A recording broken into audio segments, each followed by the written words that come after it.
wonten ing sejarah syiar Islam ing tanah Jawa. Kawiwitan antawis taun 1270 Masehi.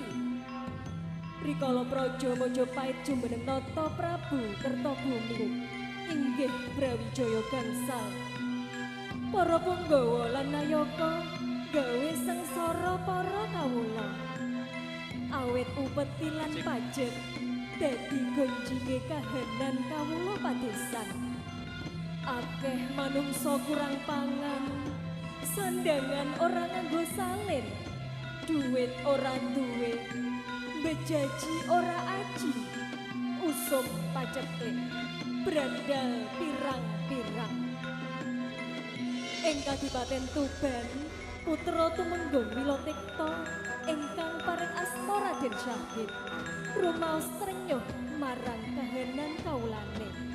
Gumrojal batine banjur bedal saking praja Kadipaten. Jejuluk Brandal Loka Jaya. Ing sawijining dina Ki Lurah Jatisrana didherekne putra lan garwa kekalihe budal asok pajek menyang kutha